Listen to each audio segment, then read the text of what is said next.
Terima kasih untuk Anda yang masih bergabung bersama dengan kami, dan di segmen ini kita akan review bagaimana pergerakan indeks harga saham gabungan yang lagi-lagi melanjutkan penguatan dan sudah menembus di atas level 7.300 sampai pemirsa. Bahkan secara intraday hari ini tadi juga sudah melewati di 7.366 dan mencoba kembali mendekati di level 7.400-an. Dan kami ingatkan kembali Anda masih bisa berpartisipasi di WhatsApp interaktif di 0812 di 8788 di 3723 seperti yang tertera di layar televisi Anda nantinya. Dan saat ini kami sudah terhubung melalui Zoom bersama dengan Bapak Octavianus Audi selaku Head of Customer Literation and Education PT Kiwum Sekuritas Indonesia. Kita akan langsung sapa saja Pak Audi. Selamat sore, apa kabar Pak? Selamat sore Pak David, kabar baik, terima kasih. Terima kasih Pak Audi sudah meluangkan waktu di IDX Channel. Hari ini indeks harga saham gabungan masih melanjutkan penguatan Pak Audi. Tampaknya penguatan terus terjadi dalam beberapa hari beruntun, dan posisi saat ini sudah di 7.300-an, bahkan sudah di 7.360-an. Analisis Anda, paling tidak dalam 3 bulan terakhir ketika di Juni, indeks harga saham gabungan sempat tertekan ke 6.726. Iya, jadi memang untuk saat ini ya, driver memang masih dari Bank Sentral, dan memang ini sangat-sangat terlihat jelas sekali pasca rilis data pengangguran Amerika Serikat yang di atas ekspektasi, meski pada hari itu ISG juga secara psikologis gitu ya terdampak dengan terkoreksi lebih dari 3,4%, ternyata ini justru malah memberikan atau menjadi titik balik gitu ya, di mana ISG kembali rebound dan bahkan saat ini sudah melewati level tertinggi pada saat sebelum itu jatuh, itu mungkin di 7.310, 7.311 gitu ya. Saat ini sudah berada jauh di atasnya. Jadi memang sentimen terkait dengan potensi pemangkasan suku bunga yang tadinya mungkin kalau berkaca di Juni lalu di Mei gitu ya, itu bahkan hampir tidak ada 0% untuk terjadi pemangkasan. Tetapi pasca rilis data tersebut, langsung ekspektasi pasar ini berdasarkan data dari CME Fed Watch Tool ya, potensi sampai dengan di Desember itu terjadi pemangkasan 1% atau 100 basis point gitu ya, dan ini memang akan mirroring dengan kebijakan dari Bank Indonesia gitu. Jadi memang potensi akan terjadinya inflow lagi sudah mulai terlihat gitu teman-teman, dan terlihat bahwa di sepanjang minggu ini aja itu terjadi inflow 2,1 triliun di seluruh perdagangan di Bursa Efek. So, jadi memang ini sudah mulai kelihatannya ada gairah lagi, ada optimisme lagi, tetapi memang kami masih mewaspadai itu adalah di level 7.370 sampai dengan di 7.400 gitu ya. Apakah dia bisa breakout untuk ISG? Kalau dia breakout ya kami optimis gitu ya, mungkin bisa all time high lagi, sangat-sangat optimis sekali. Tetapi untuk saat ini ya level support selama dia masih di atas 7.240, so far so good lah. Baik, Pak Audi, di Ya, tengah keoptimisan tadi, proyeksi ISG akan tembus atau breakout di 7.370, di 7.400. Di sisi lain, para pelaku pasar masih menantikan rilis indeks harga produsen malam nanti, kemudian juga rilis data inflasi konsumen ini selanjutnya. Kemudian kedua indikator ini tampaknya juga menjadi salah satu indikator utama bagi The Fed dalam mengambil keputusan suku bunga acuan ke depannya. Bagaimana Anda melihat posisi indeks harga saham gabungan hari ini sudah jenuh beli dan juga mengantisipasi rilis data indikator ekonomi Amerika Serikat ini? ya betul ya, tadi yang sudah disampaikan Pak David. Jadi memang The Fed selain melihat dari tingkat pengangguran, mereka juga harus menjaga pertumbuhan inflasi di Amerika Serikat. Dan memang ekspektasinya ini masih tidak akan mengalami penurunan yang signifikan. So memang kondisinya masih jauh di atas ekspektasinya The Fed, yaitu adalah dia turun ke bawah 2%. Saat ini memang ekspektasinya untuk inti saja itu masih di atas 3,2%. So masih jauh, dan memang kelihatannya apakah ini akan merubah stand The Fed menjadi hawkish lagi ya, kami pikir masih belum tentu, dan kami justru malah melihat ketidakpastian ini memang lebih tergambarkan dari bagaimana kondisi tenaga kerja di Amerika Serikat gitu ya. Jadi memang ini sudah mulai berdampak terhadap sektor real, lalu juga dari sisi keuangan terlihat unrealized bonds dari The Fed juga semakin melebar dari perbankan di Amerika Serikat. So ini memang harus sudah mulai diakselerasi lebih lanjut lagi bahwa terjadi pelonggaran, memang chance-nya jauh lebih besar meskipun nanti data inflasi di Amerika Serikat masih di atas 2%. Oke. Gitu ya. Jadi memang kami masih melihat bahwa stand The Fed nanti pada saat malam ini atau besok masih kelihatannya masih akan lebih dovish. Baik. Gitu, Pak. Posisi ISG sudah jenuh beli tidak Pak? Rawan profit taking atau dari sisi volume masih cukup besar sampai sejauh ini?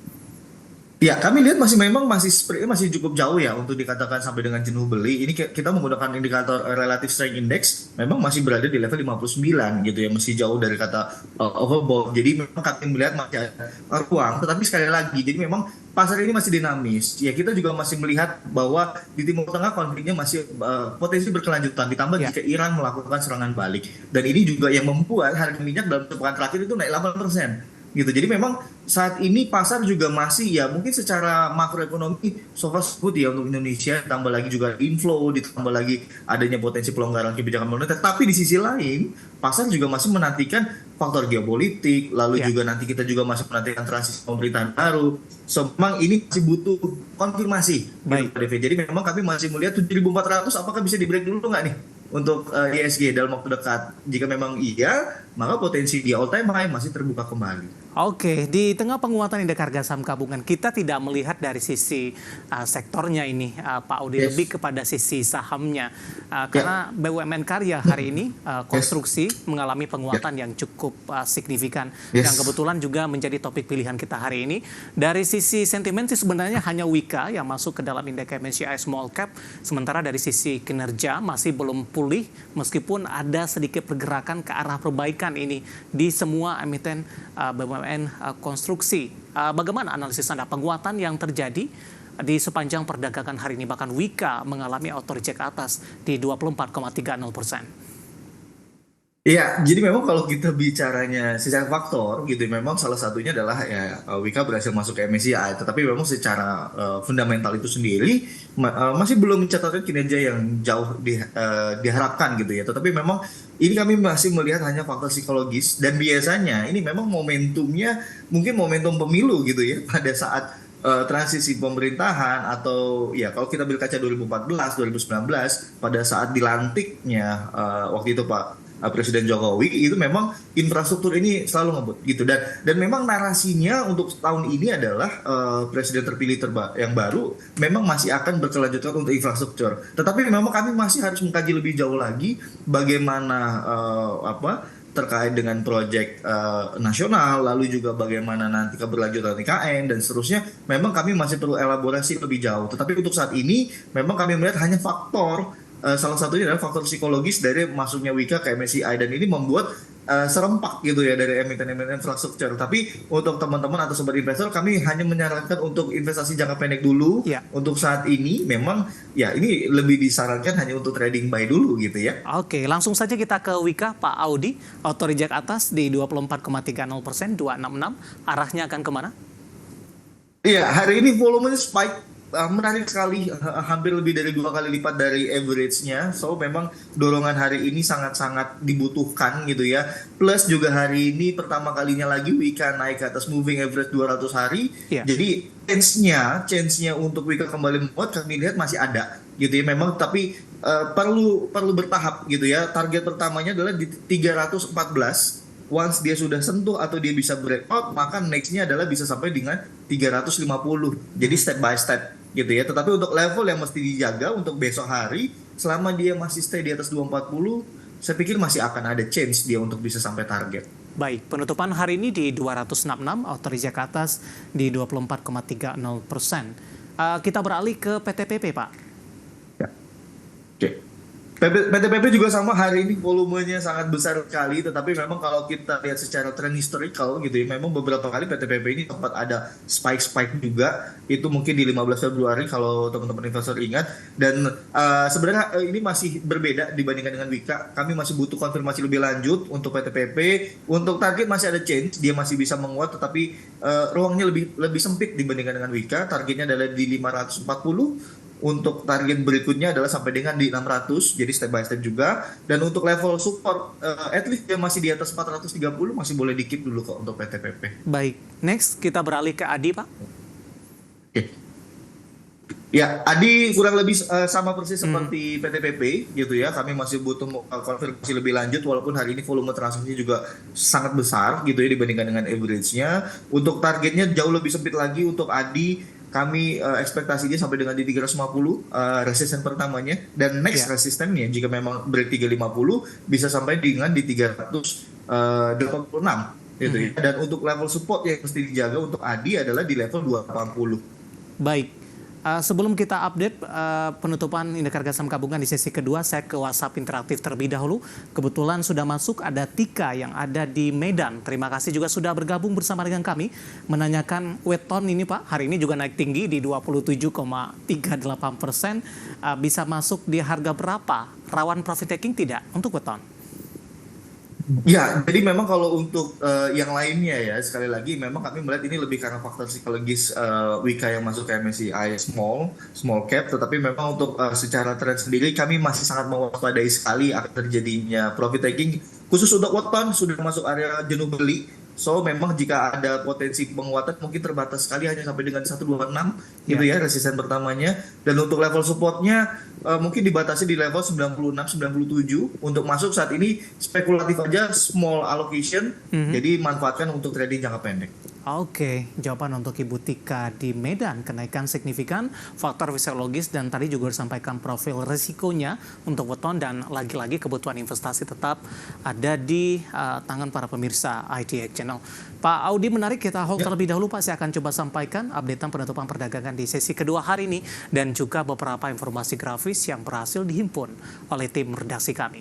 Dan pemirsa, indeks harga saham gabungan di sesi kedua hari ini ditutup signifikan di 0,81% penguatan, dan indeks harga saham gabungan tampaknya semakin kokoh di atas level 7.300-an, tepatnya di 7.356.638. Bahkan intraday hari ini sempat menembus di level 7.366.651. Tadi juga sudah disampaikan analisisnya, potensi untuk indeks harga saham gabungan untuk kembali di atas level 7.400-an.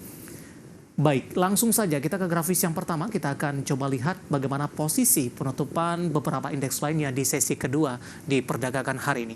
Dapat Anda saksikan grafis di layar televisi Anda pemirsa. MNC 36 menguat di 0,80%, Jakarta Islamic Index melemah di 0,12%, LQ45 menguat di 0,47%. Kita akan coba lihat bagaimana rotasi pergerakan sektoral di penutupan sesi kedua hari ini. Ke grafis selanjutnya, sektor konsumsi non-primer pemirsa menguat signifikan di 2,99%. Transportasi dan logistik juga menguat di 2,30%. Kesehatan menguat di 0,01%, dan selanjutnya industri tertekan di 0,51%. Kita akan coba lihat saham-saham yang hari ini mengalami penguatan signifikan yang masuk ke dalam deretan top gainers pemirsa, dan tampaknya didominasi oleh saham-saham BUMN konstruksi. Dan tadi pun juga sempat kita ulas. Dari perbankan big cap ada BMRI menguat ke 7.000, PTPP menguat ke 476, SMGR juga menguat ke level 4.000, dan Wika menguat ke level 266. Kita beralih ke grafis selanjutnya, saham-saham yang hari ini menjadi pemberat indeks harga saham gabungan. Di tengah volatilitas yang cukup tinggi, saham aman kembali bergerak di zona merah, melemah cukup dalam di Rp10.200 per saham. Kemudian dari pakan ternak ada Java melemah ke 1.885, Humi tertekan ke 62, PSAB juga melemah di level Rp240 per sahamnya. Itu dia updatean posisi penutupan perdagangan di sesi kedua hari ini, dan semoga bisa menjadi salah satu referensi untuk Anda, terutama dalam menghadapi perdagangan di keesokan harinya. Kita akan jeda kembali dan tetap di tempat Anda, karena setelah ini kita akan coba lihat saham-saham pilihan apa saja yang direkomendasikan, dan pemirsa kami akan segera kembali sesaat lagi.